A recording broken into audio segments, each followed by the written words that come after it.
It's just really started affecting my relationships. I didn't think of it as a problem, but I just can't get her out of my head.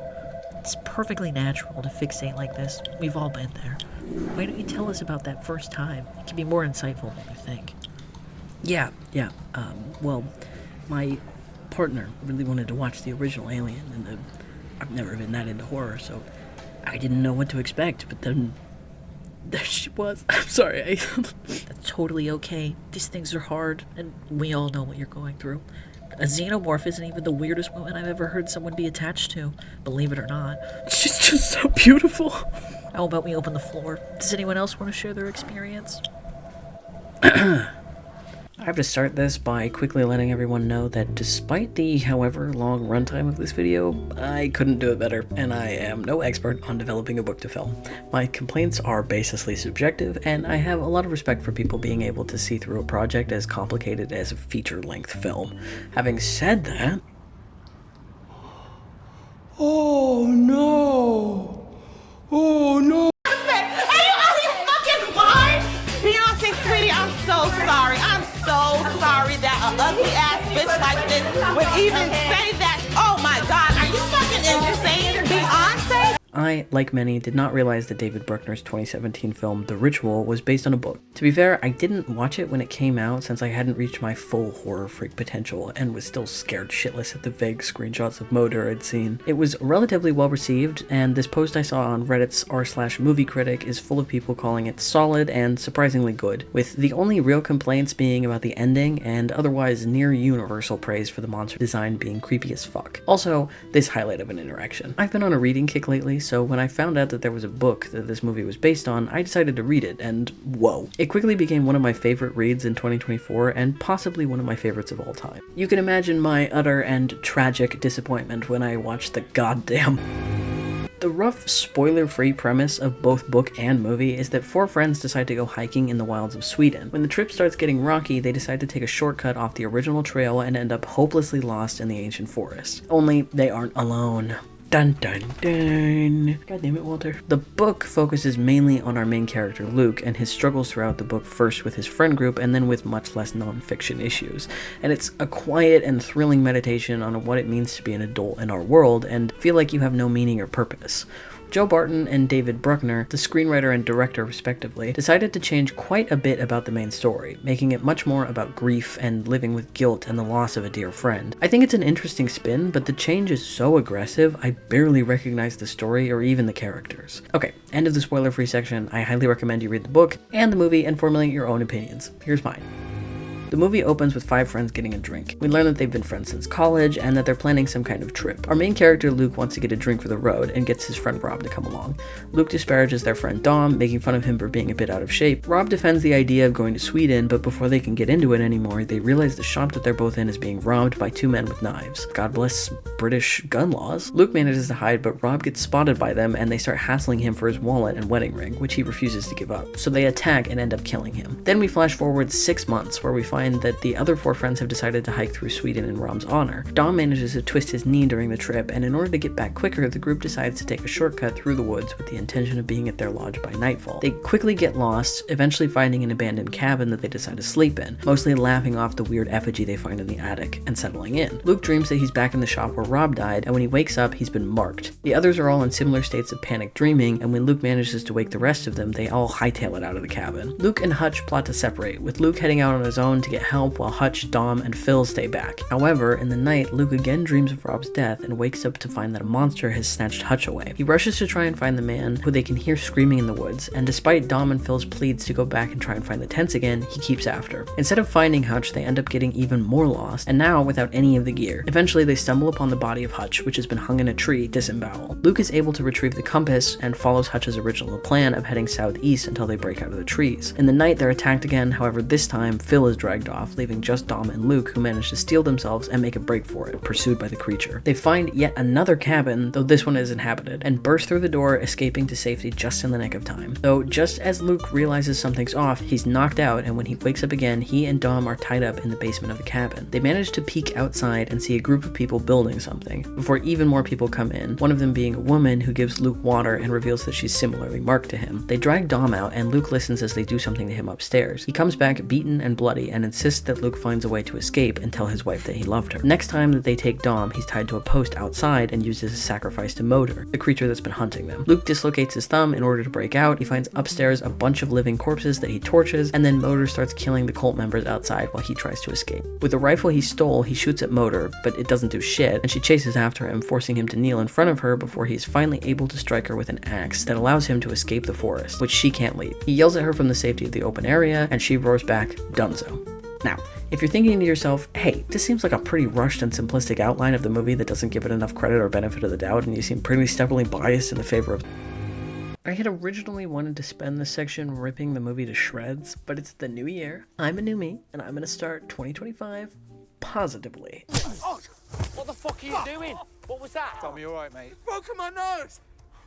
Shut up. You've not broken your nose. Besides, I've watched the movie a few more times, and it's really not bad enough to justify being a huge asshole, even for comedic effect. If I'm being honest, the biggest issue that I have with it is that it's not the book. The bits of the movie that tries to emulate the book just feel annoying and shallow comparatively, but comparatively. I tried going into the movie the last time I watched it with a clear mind, tried to pretend that I had never heard of the book before, and I was going in completely blind to this new movie. I still think the movie has a lot of flaws. Yes. Yeah, for two acts in the forest. But there's also a lot of good about it. I think the story is definitely weaker, but it would have been really difficult to adapt the book page for page to the screen. So much of what I love about the book is just not something that works in this format. All of the rich, introspective, and insightful inner dialogue just wouldn't translate well into a movie. In stark contrast to a book, the #1 rule is showing and not telling. All of that inner monologuing would bog down the runtime and make the movie obnoxiously boring. And the movie does use its advantages. The sound design and cinematography in this movie is just stunning. Motor sounds ancient, like a force of nature and a predator all in one. There's so many wide, unsettling shots of the woods that have you scrutinizing the screen, trying to figure out what's hidden in there. Plus, the soundtrack is so humble, keeping it quiet for most of the movie and then stinging you with these intense strings.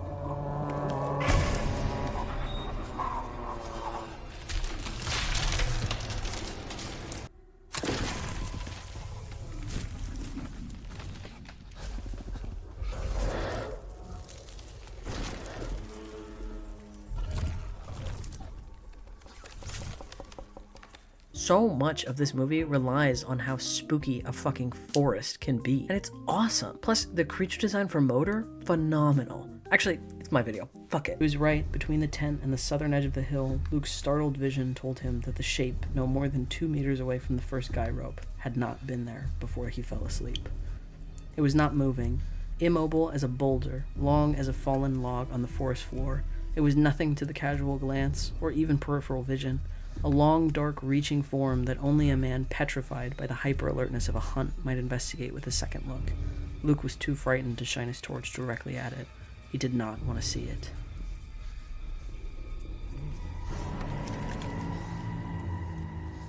Now let's talk about the mail. Can we talk about the mail, please, Mac? I'm dying to talk about the mail with you all day, okay?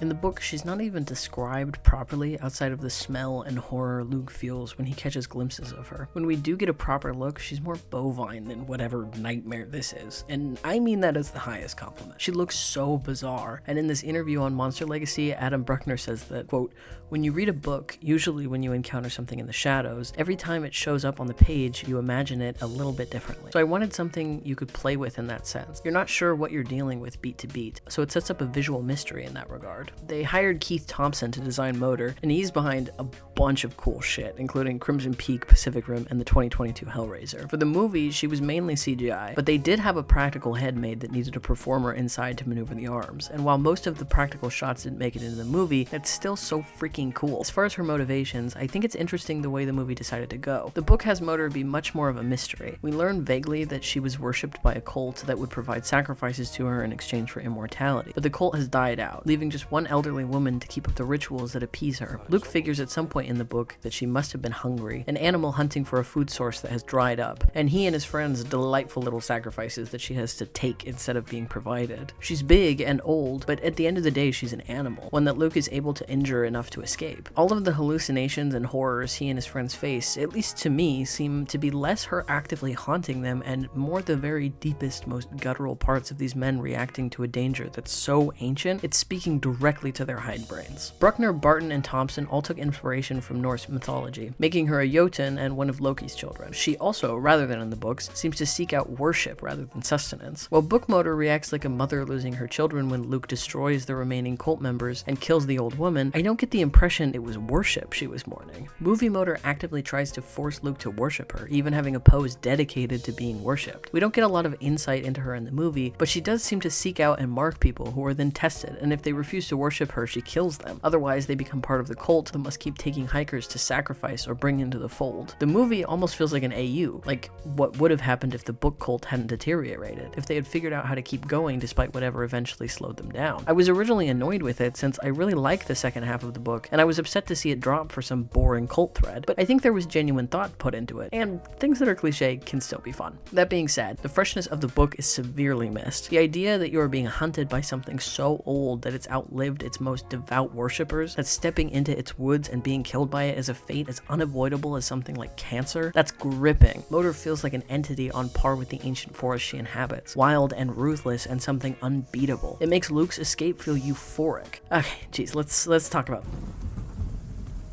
No, I actually want to talk about... Luke is a flawed character. We meet him in the middle of the hike when they're all decided to divert through the woods and end up getting lost. We learn that he's a little distant from Phil and Dom, and even growing apart from Hutch, who he considers his closest friend. The others are all married with solid careers and seemingly confident lives, while Luke's only dependent is his dog, Monty. He feels excluded from a lot of the adult conversations that the others have, since he can't relate to their marriage problems or difficulties with kids, and he feels aimless. We learn later that the other...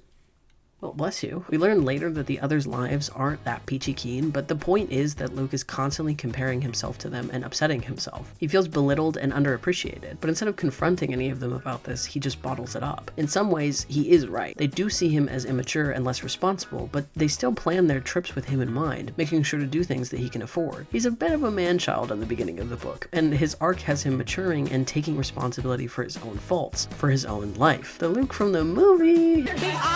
Don't get me wrong, I love pathetic men, and Rafe Spall is providing, but he doesn't get nearly the depth that book Luke has. He's not allowed his faults. Like in the book, you get the impression that being treated like an adult is less comfortable to him. He's prickly about it, but he does like being given explicit orders from Hutch, and he likes not being in charge. When he starts acting on his instincts, he's giving himself permission to act, which you can imagine he hasn't really considered as being an option before. It makes me want to like the whole Luke needs to learn to act to save his friends angle from the movie, but that doesn't go anywhere. The book uses Motor as a metaphor for unavoidable death, and so Luke's not being able to save his friends doesn't feel like his fault. But since the movie has set us up to believe that for Luke to grow he needs to save his friends, it feels like he's not fucking learning shit. Dom's moment to tell him that he's not a lost cause and that he's just as valuable as any of them is wonderful, but instead they have him be the one to comfort Dom in both fucking instances. Not to say that book Luke doesn't comfort Dom, but it's mutual. In the movie, before Hutch's death, Dom and Luke's frustrations boil over into a full-blown fight, though in this, it's revealed that Dom blames Luke for their friend Rob's death, saying that he didn't even have a drop of blood on him, that he didn't even try to help. It feels insane. How do you expect someone to fight against something that killed your mutual friend? It paints Dom as a dick and Luke as a self-hating victim, since he's clearly racked with the guilt of that thought exactly. Firstly, I don't get why they're friends, and secondly, Luke's not at fault here, and that's a two-pronged issue. One, because why the fuck are you mad at him? And two, it strips Luke of the culpability that he has. He has faults, he has flaws in the book, and it makes him such a deeper character, and it makes his eventual growth that much more interesting. In the book, Dom and Luke also fight, but it comes as the product of Dom belittling Luke for the whole trip and excluding him from conversations with Phil and Hutch. It comes from Luke internalizing all of this. Instead of confronting his friends about the behavior he's upset by, he bottles it up, and after days of hiking and lack of sleep, he explodes, punching Dom, who snaps. The fight feels like the barbs that you trade with someone who you've known long enough to cut exactly how you want to. Luke is right in some ways. Dom sees him as childish and irresponsible, because in some ways he is, but side. You get the impression that it's in the same way that Luke calls him fat. They're both reaching for anything that they can grab a hold of to make them feel better about themselves than the other. They're so consumed by their own regrets and self-loathing that they nearly destroy their friendship. And again, this would be frustrating. This would make me wonder why they're even friends, but then later they genuinely apologize to one another. Dom even tries to convince Luke to leave him and his bum knee and make a run for it, knowing that Luke's chance of survival is limited with him slowing them down. Luke refuses though, having made up his mind to get them both out alive.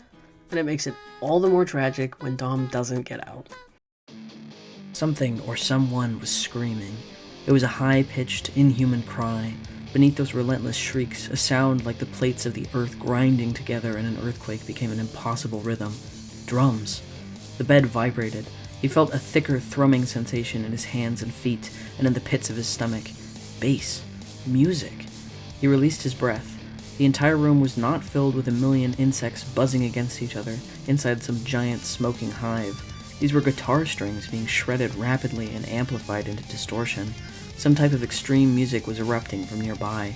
From out of speakers so worn, damaged, and too small for the task set to them, they crackled and snapped like cooking fat. Luke came up from the stinking eider down and slumped onto his elbows. His eyes behind the bandages were stuck between a squint and full closure. He clawed at his face, shoved the bandages up his forehead. The entire loose arrangement of dressings dropped off his head. Cold, stale air fell fast and cooled against his scalp. He forced his eyelids wide apart, focused on the room, and then whimpered. 3 figures stood at the foot of the bed, and the very sight of them made him quite sure that the hell of the Bible was real, and that he had awoken in one of its rooms. The second part of the ritual is a trip. It's also usually what I see complaints about, since it does feel like 2 distinct books made into one. But I personally don't mind that. In fact, I think it's so interesting. If you'll allow a brief digression, I recently read the first and second books in Jeff Vandermeer's Southern Reach series, most well known for the first book, Annihilation, which also spawned a movie starring Natalie Portman. I'm not here to dissect that adaptation, mostly because I think that they're hardly comparable. The first book is literally a diary, and we experience the events of an expedition into a supernatural seeming area through the perspective of the biologist, who doesn't get a name even into the second book. I won't spoil anything because I think that those are great books that you should read, but a really interesting thing about them is that we spend the entire first book inside the biologist's head. We learn a lot about her over the course of the story, and by the time the second book comes and we switch to a new perspective and get to see her from outside her head, we have pretty good guesses as to what she's thinking. Because Vandermeer has laid this groundwork, he can focus on how lost the main character of the second book is in trying to figure out what happened in the zone, what the biologist's deal is, and how certain people disappeared. It's really cool to watch a new character try and fill in the gaps of a story that we already know. Meanwhile, he has insight that the biologist doesn't, so while he's learning information that we already found out, he also keeps dropping information about the Southern Reach that helps contextualize some of the events from the first book. Seriously, it's a pretty quick read, and if the ritual sounds interesting, you'll love Vandermeer. What I'm trying to say is that building up your character, giving us a full 240 pages to really flesh him and his thinking out, can really make whatever comes next so rewarding to the reader. The movie scrapped pretty much everything from the second half, which I think is a shame. At the end of the first half of the book, Luke and Dom are starving, dehydrated, injured, and terrified. They stumble through the woods like ghosts. Luke sustained a head injury while fighting Motor, and he can't even turn his neck to make sure that Dom is following him, and eventually they get separated. Luke is devastated, but he can't turn back to try and find him now, so he stumbles on, eventually succumbing to his injuries and passing out. The second half starts with him waking up in a bed. His relief is euphoric, even if there's a tiny voice in the back of his head telling him that something might not be right. Eventually, he meets his rescuers, who he discovers are 3 teenagers and an old woman. The teens introduce themselves in a cacophony of black metal music, while wearing bizarre head masks of animals under which their faces are covered in makeup. Loki, Fenris, and Sutru, the Devil, Wolf, and Fire, respectively, call themselves the Wild Hunt, and Luke quickly realizes something's wrong. We learn that Luke is not allowed to leave, that the teens are actually from Norway, they've become worshipping Odin, and are preparing for the inevitable Ragnarok by desecrating the world. They're in the woods in equal parts to hide from the authorities since they've killed a few people, and also to get a look at Motor, who they explain the old woman can actually summon, and that they're going to use Luke as a sacrifice. Out of the frying pan into the fire. Loki is the leader of the group, and he and Luke have quite a few arguments about faith and morality, and I can see why it loses some people, me included. However, the wave of despair he feels when he realizes that he's not safe, that he didn't make it out just yet, is a billion times more effective since we've watched him scrape by for 200 pages. We're already planning with him on how to escape, and feeling his frustration as he runs into roadblock after roadblock. The threat of Motor is so tangible, having watched her cut through all of his friends in the opening, that when she appears, we we know the stakes. Ironically, it's also a reprieve, since the teens are fucking insane, and by the point in the story that they tie Luke outside to a post, I'm right there with him, screaming for Motor to just come out and murder him already and give us all a fucking break. I mean this as the highest compliment too, because despite feeling that, when she does appear, chills. First of all, the teens try to sacrifice him, but the old woman refuses to summon Motor, so Luke passes out again, waking up to find that she has untied him and left him with a knife, clearly inviting him to murder her unwanted house guests. He struggles with it, but manages to kill Loki and Fenris, while Sutra disappears into the woods. Unfortunately for Luke, we're not done yet. Granny still wants to sacrifice him, since she just wanted the teens dead first, and she summons Motor. In the meantime, Luke destroys all the immortal corpses that are up in the attic, and kills Granny to try and stop her from summoning, but it's too late, and Motor is pissed. Luke manages to get the truck the teens have, and tries to make a break for it, pursued by Motor, and their standoff is so tense and awesome that I'm not even going to try to sum it up. Please, please, please go read the book. Like the movie, Luke manages to injure Motor enough that he can escape the woods, and the book ends with him luxuriating in his escape and newfound realization that nothing matters other than life and death. Credits.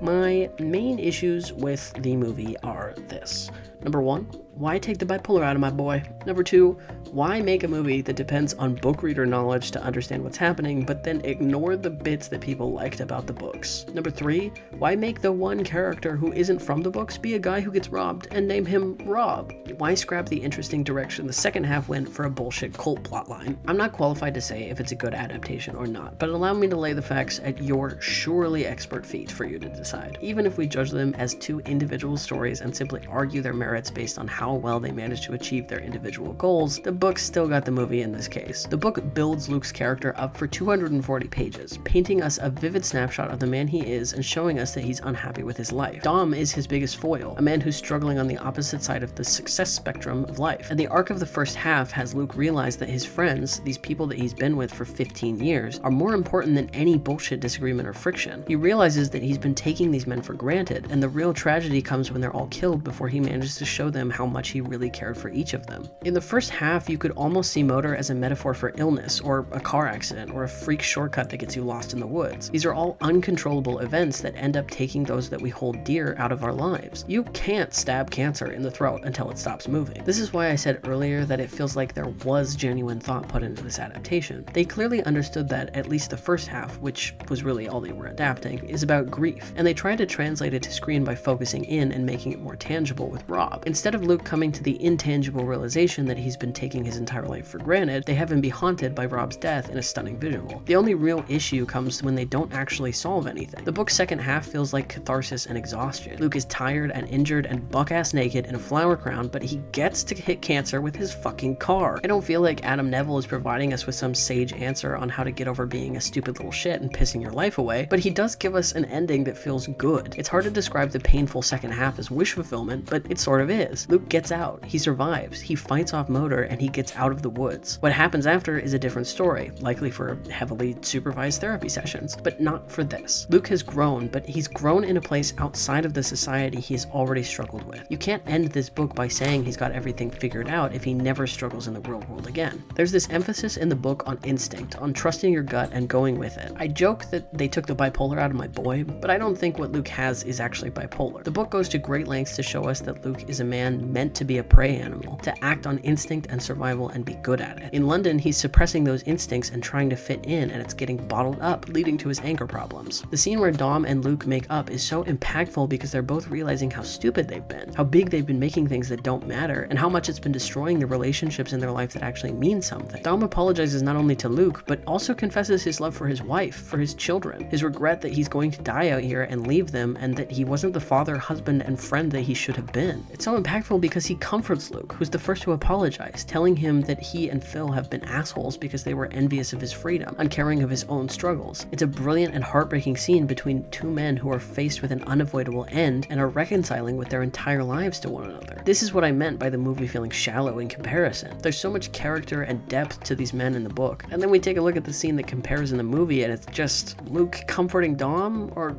maybe it's later, and it's Dom telling Luke to escape and burn the place down? Even with the story changes, it doesn't make sense. If Luke's arc is that he wants to stop being so afraid and start acting to protect his friends better and not stand by as they die, why just let Dom get murdered then? Why does he wait to break his thumb and try to escape for seemingly hours later when it's gotten dark and Motor is actively coming for them? It seems like an especially odd choice since they don't have Luke even escape when he does this. He doesn't manage to save any of his friends. In fact, he doesn't even manage to act to save them when they're being attacked. So what's the fucking point? And it's an entirely different argument if Luke and his friends being upset that he didn't stand up to the murderers who killed their mutual friend is even valid. But even if the story was trying to go that sort of direction and have Luke realize that he needs to be okay with surviving while everyone else dies, what's the fucking point of that? The book makes it clear that Luke starts coming to the conclusion that he needs to get his life in order after Hutch dies. The tragedy then of Phil and Dom dying is to truly drive home the idea that you cannot escape death. You could have figured out her point, but she'll just keep fucking coming. The second half of the book then is not just catharsis, but the motivation that Luke needs to keep living. Survival horror is one of my favorite genres, and I think it's especially interesting when you examine not just physical endurance, but mental. Luke is pushed to his physical limits, sure, but he's also being hounded by an evil that's as ancient as the trees. He's reminded of just how important his friends are to him, how crucial they are to his life, and then they're snatched away from him. Then to watch the freaking movie and see the bizarre and half-baked plot threads, it's just annoying. The movie does a lot right, but it did seem to have missed a huge core of the book. True horror, to me, is about catharsis. It's about processing things that you would never have been able to in the quiet of your own mind. Is being hunted by an ancient deity intent on gutting you and stringing you up in a tree analogous to any real-life experience? I fucking hope not, but I think that this book reaches the people that it's supposed to, and I think the movie was beautiful, cinematically. Okay, thank you, bye.